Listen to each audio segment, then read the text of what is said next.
શેષ નારાયણનો મેળો. શેષ નારાયણ એટલે કે અહીંયા વિષ્ણુ ભગવાનની વાત થઈ રહી છે. તો શેષ નારાયણનો મેળો જેનું આયોજન ક્યાં થાય છે? એનું આયોજન પણ દાહોદની અંદર થાય છે. જાલોદ તાલુકાના લીલવા ઠાકોર મુકામે ચૈત્ર સુદ પૂનમને દિવસે શેષ નારાયણનો મેળો ભરાય છે. અહીંયા ઈસવીસન 1916માં બંધાયેલ ભગવાન શેષ નારાયણ અને ચામુંડ માતાનું મંદિર આવેલું છે. આ મંદિર તળાવની અંદરની બાજુએ 100 ફૂટ જમીનમાં ટુકડામાં બંધાયું છે. આ મંદિરની બાજુમાં જ શેષ નારાયણનો મેળો ભરાય છે, જેમાં આજુબાજુના આદિવાસી લોકો ભાગ લે છે. આ ઉપરાંત ભગવાન રામચંદ્ર, લક્ષ્મણ, કૃષ્ણ, હનુમાનજી અને મહાદેવ એમ 5 ભગવાનોના પ્રાચીન મંદિરો આવેલા છે. અહીં અહીં પણ મંદિરોના સાનિધ્યમાં મહાસુદ પૂનમના દિવસે પંચકૃષ્ણ તરીકે ખ્યાતિ પામેલો મેળો ભરાય છે.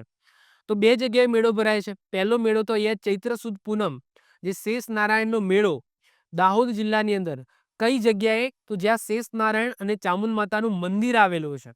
અને જે આ મંદિર આવેલું છે ને, આ મંદિર તળાવની અંદરની બાજુએ 100 ફૂટ જમીનના ટુકડામાં બંધાયેલું છે. તો ત્યાં એક તો મેળો ભરાય છે. એની બાજુમાં જ તમને રામચંદ્ર, લક્ષ્મણ, કૃષ્ણ, હનુમાનજી અને મહાદેવ આ રીતના તમને 5 ભગવાનના પ્રાચીન મંદિર જોવા મળશે.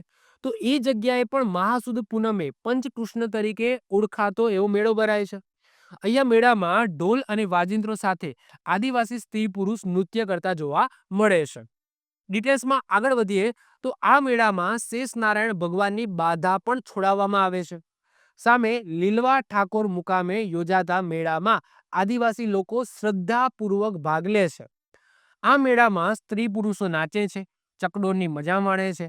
આ મેળામાં માટીના વાસણો, પછી વાંસના ટોપલા સુપડા, પછી આદિવાસી ઘરેણાં, કપડાં, હાર બનાવવાના, પછી કેડિયા, મણકા, બંગડીઓ, પછી કટલરી, પછી ભૂસું, ભજીયાની દુકાનો ખાસ મંડાય છે.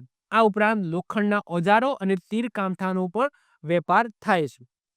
તો આ જગ્યાએ મેળો આયોજિત થાય છે અને એની આ બધી મતલબ કે આ બધી દુકાનો છે જે આ બધી વસ્તુ વેચાય છે એની અહીંયા માહિતી લખેલી છે.